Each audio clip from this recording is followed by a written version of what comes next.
राधे।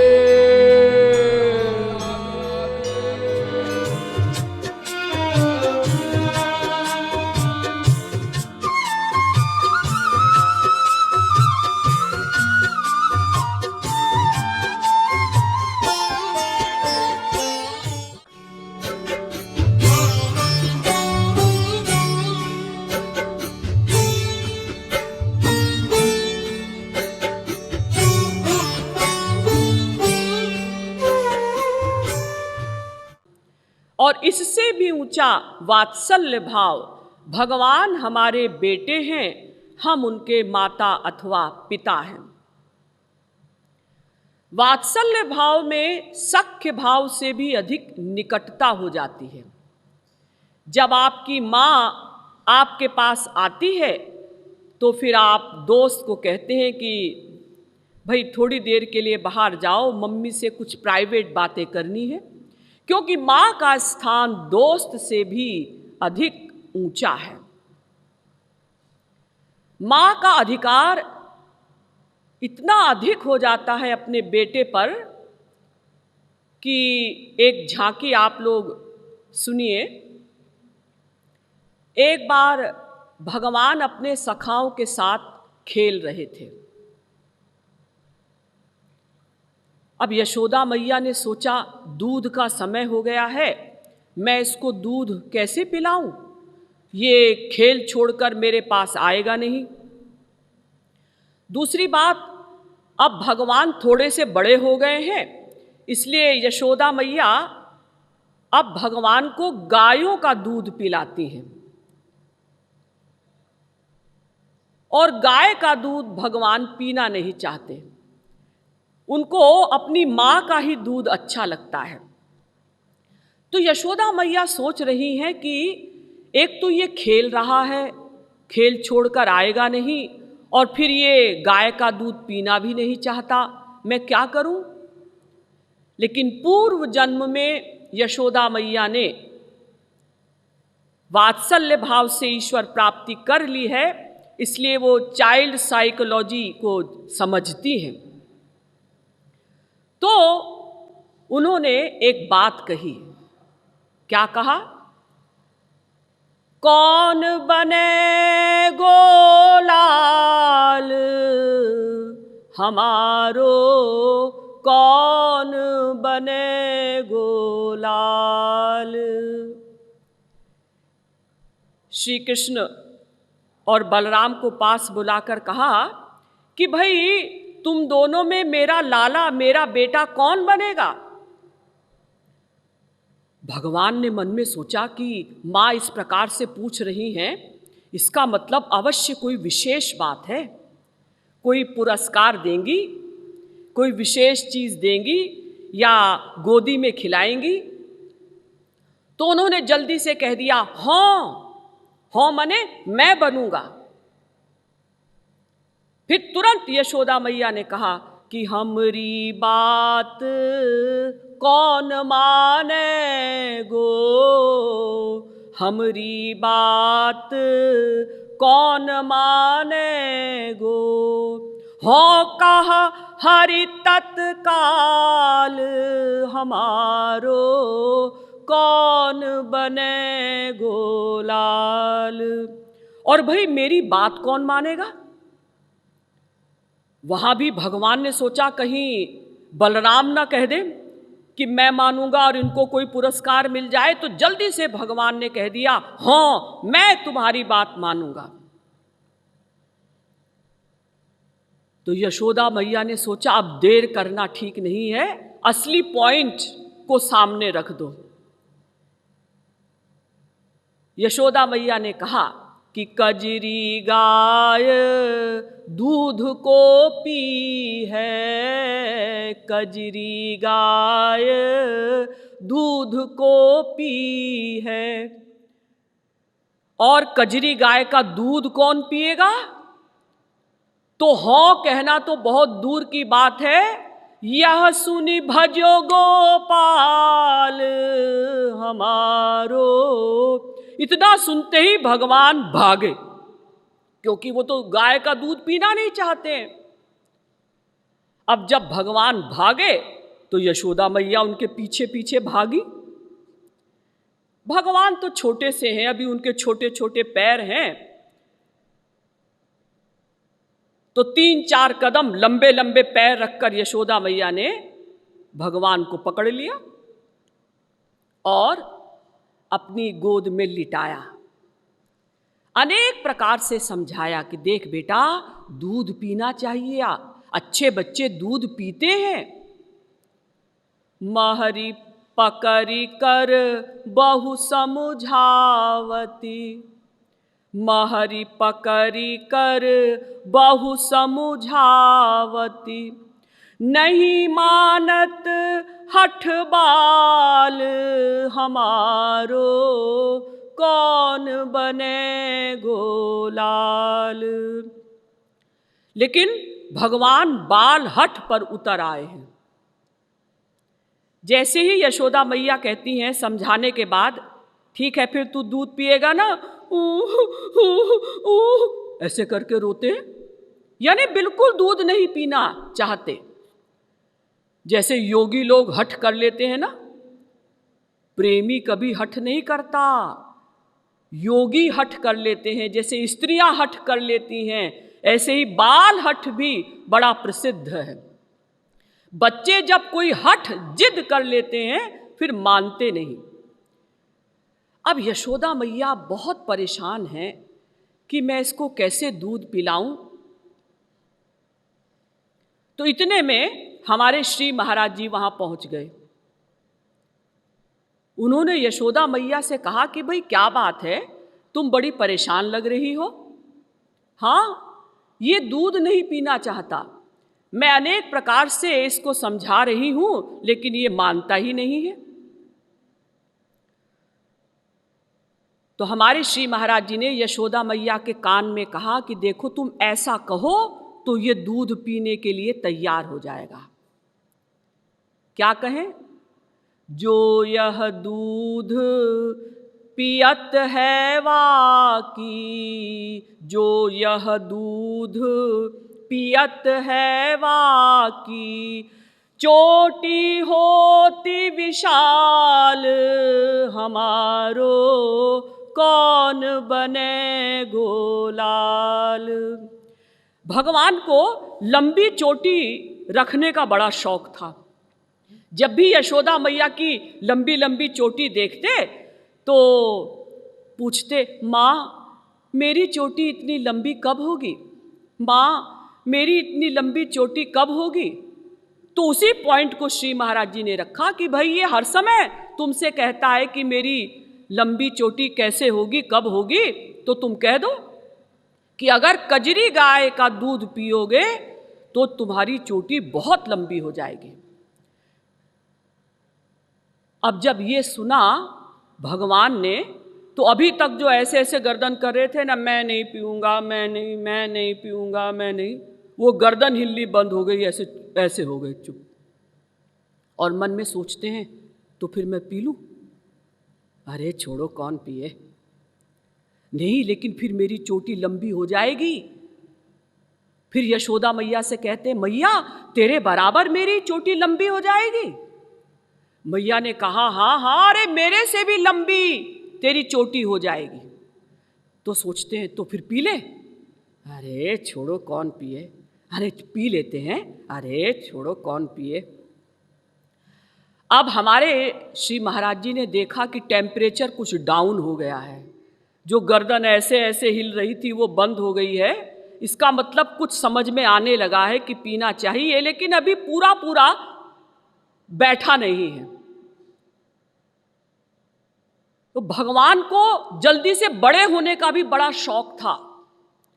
तो हमारे श्री महाराज जी ने यशोदा मैया के कान में कहा कि ऐसा कहो कि अगर तुम ये दूध पियोगे तो बहुत जल्दी बड़े हो जाओगे। बेगी बड़ो है जात कान्ह सुनी, फस्यो कीर जो जाल हमारो, कौन बने गोलाल। अच्छा, ये दूध पीने से मैं बहुत जल्दी बड़ा भी हो जाऊंगा। तो भगवान को बड़े होने का शौक क्यों था? इसलिए कि भगवान के सभी सखा बड़े बड़े थे और बलराम भी बड़े, तो सब उनके ऊपर रुआब चलाते थे। भगवान मन में सोचते थे मैं कब बड़ा हूं, सब लोग मेरे ऊपर रुआब चलाते।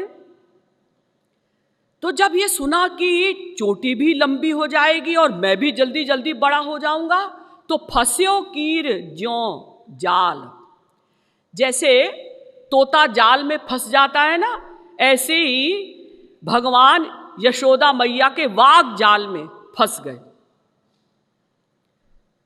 फिर यशोदा मैया ने कहा देख दूध पिएगा ना? भगवान सोचते हैं हाँ भाई, दो दो लाभ है, एक तो चोटी भी लंबी हो जाएगी और मैं भी जल्दी जल्दी बड़ा हो जाऊंगा। तो भगवान ने कहा हाँ मैं दूध पीऊंगा। अब भगवान की दूध पीने की झांकी सुनिए कितनी सुंदर है। छोटे से ठाकुर जी गोद में लेटे हैं और वो गाय का जो दूध है वो मैया उनके मुंह में डाल रही हैं, लेकिन एक घूंट पीते हैं और फिर घूम के देखते हैं चोटी बड़ी हुई कि नहीं। घूंट एक पियत लखत पुनि चोटी। एक घूंट दूध पिया, फिर घूम के देखा चोटी बड़ी हुई कि नहीं हुई। अरे अभी तो नहीं हुई। फिर दूसरा घूंट पिया, हाँ शायद दूसरा घूंट पीने से बड़ी हो जाएगी, लंबी हो जाएगी, फिर भी नहीं हुई। फिर तीसरा घूंट पिया, फिर भी नहीं हुई। फिर चौथा घूंट पिया, फिर देखा नहीं लंबी तो नहीं हुई, वैसी की वैसी है। अब पूरा गिलास पी लिया और मन में सोचा अब तो जरूर मेरी चोटी लंबी हो जाएगी, क्योंकि हो सकता है कि भाई एक गिलास दूध पीने से ही लंबी होती हो।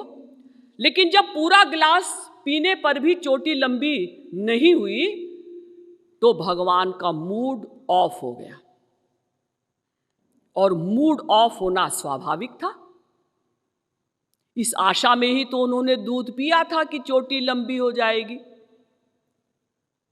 और जो मैया की गोदी में बैठे थे छिटक कर दूर जाकर खड़े हो गए। यशोदा मैया को घूर घूर कर देखते हैं, मुझे धोखा दिया। मन में सोच रहे हैं मुझसे झूठ बोला, चोटी तो कहीं लंबी नहीं हुई, मैं भी बड़ा नहीं हुआ। अब यशोदा मैया समझ तो गई कि इसका मूड क्यों ऑफ हुआ है, ये क्यों गुस्सा कर रहा है, लेकिन जानबूझकर उन्होंने पूछा लाला क्या बात है, तू गोद छोड़कर वहां क्यों जाकर खड़ा हो गया है? तो भगवान कहते हैं मैं कहां लंबा हुआ, मेरी चोटी कहां लंबी हुई। अब फिर यशोदा मैया परेशान कि एक बार तो मैंने इसको दूध पिला दिया, इमी धोखे ही पय पिए लाल, जब चली यशोमती चाल, हमारो कौन बने गोलाल। इस प्रकार धोखे से यशोदा मैया की चाल तो चल गई, लेकिन अब यशोदा मैया को परेशानी है कि एक तो ये मुझे छोड़कर वहां जाकर खड़ा हो गया, ये मेरी गोदी में नहीं आएगा, मुझसे प्यार नहीं करेगा, तो मैं कैसे जीवित रहूंगी। और एक बात और कि ये भविष्य में कभी दूध नहीं पिएगा, कह देगा कि तुमने मुझसे झूठ बोला था, चोटी तो लंबी होती नहीं है दूध पीने से, मैं नहीं पीऊंगा। अब यशोदा मैया परेशान है। फिर उन्होंने हमारे श्री महाराज जी की ओर देखा, भाई अब क्या करें, एक बार तो चाल चल गई, लेकिन भविष्य में ये दूध कैसे पिएगा। हमारे श्री महाराज जी ने कहा कि मैया परेशान होने की बात नहीं है, हम तुमको ऐसी तरकीब बता देते हैं कि इसका मूड भी ठीक हो जाएगा और ये भविष्य में दूध भी पिएगा। तो क्या करें? इससे कहो कि जो एक बार कृपालु कहे पिय, जो एक बार कहने से ही दूध पीता है उसकी चोटी पाताल तक चली जाती है। तो तुमने एक बार कहने से दूध नहीं पिया ना। अब भगवान की गर्दन नीची हो गई। हाँ, ये तो मैंने गलती की, मैंने तो मैया को बहुत परेशान किया। मैया ने बार बार कहा तब मैंने दूध पिया, और माँ कह रही है कि जो एक बार कहने से ही लाला दूध पी लो, और दूध पी लिया तो चोटी लंबी होती है। तो ठीक है, अब मैं एक बार कहने से ही दूध पीऊंगा, लेकिन मेरी गलती है कि मैंने एक बार कहने से दूध नहीं पिया, इसीलिए मेरी चोटी लंबी नहीं हुई। तो भगवान का मूड भी ठीक हो गया और भविष्य के लिए ये सुविधा हो गई कि हाँ, ये दूध पिएगा। अब देखिए, यहाँ पर हमारे श्री महाराज जी ने लिखा है कि जो एक बार कृपालु कहे पिए, चोटी जाति पताल। जो एक बार कहने से दूध पी लेता है, उसकी चोटी पताल तक चली जाती है। तो कुछ लोग कह सकते हैं कि ये चूंकि हर लाइन का एंड ला पर है, इसीलिए यहाँ कवि ने पताल लिख दिया होगा तुकबंदी के लिए। ऐसा नहीं। संत महात्मा, वास्तविक महापुरुष जो भी कुछ लिखते हैं उसमें साइंस होती है, रहस्य होता है। तो यहाँ पर पाताल क्यों लिखा है? क्योंकि भविष्य में जब भगवान दूध पिएंगे फिर कहेंगे कि चोटी तो लंबी नहीं हुई, तो इसीलिए लिख दिया है कि जब वो कहेंगे कि भाई मेरी चोटी तो लंबी नहीं हुई, तू तो कहती थी कि एक बार दूध पीने से चोटी लंबी हो जाती है, ये तो वैसी की वैसी है। तो यशोदा मैया कह देंगी कि वो पाताल में चली गई है, इसलिए तुझे दिखाई नहीं दे रही है, इतनी लंबी हो गई कि पाताल तक पहुंच गई है। तो आगे के लिए भी सदा के लिए सेफ्टी हो गई। ये है वात्सल्य भाव का रस। इतना अधिकार है यशोदा मैया को, इतना अपनापन है, इतना एकत्व हो गया है जो सख्य भाव में नहीं होता। एक बार भगवान ने मिट्टी खाई। मिट्टी तो वो रोज ही खाते थे। तो एक बार सखाओं ने कहा कि यशोदा मैया आज भी लाला ने मिट्टी खाई है। तो यशोदा मैया को बड़ा बुरा लगा कि ये हर समय मिट्टी खाता है।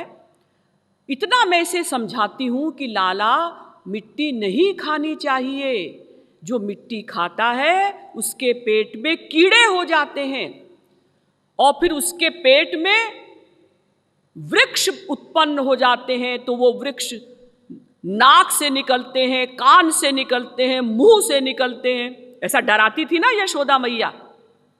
देख लाला, तू देखता है ना कि जहां मिट्टी होती है वहां वृक्ष पैदा हो जाते हैं, तो तू मिट्टी खाएगा तो तेरे पेट में पेड़ पैदा हो जाएंगे, वो फिर नाक से मुंह से निकलेंगे। इतना मैं इसको डराती हूं, समझाती हूं, लेकिन ये नहीं सुनता। उस समय तो कह देता है हाँ मैया मैं मिट्टी नहीं खाऊंगा। गंगा की सौगंध, यमुना की सौगंध। बच्चों की जो मेमोरी होती है ना वो थोड़ी वीक होती है, तो उस समय तो बच्चे डर के कारण सौगंध भी खा लेते हैं, फिर भूल जाते हैं। तो आज भी श्री दामा ने बताया कि तुम्हारे लाला ने मिट्टी खाई, और बलराम ने भी बताया। यशोदा मैया सोचती है कि बलराम झूठ नहीं बोल सकते। वो क्यों झूठ बोलेंगे? इसका मतलब इसने आज भी मिट्टी खाई है। तो यशोदा मैया एक सांटी लेकर बैठ गई कि ये आएगा तो आज इसकी पिटाई होगी, बहुत बिगड़ गया है ये।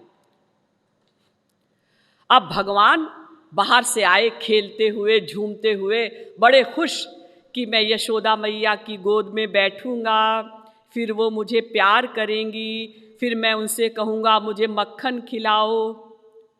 लेकिन जब देखा कि वो तो बड़े गुस्से में हैं और सांटी लेकर ऐसे बैठी हुई हैं, तो भगवान भागे।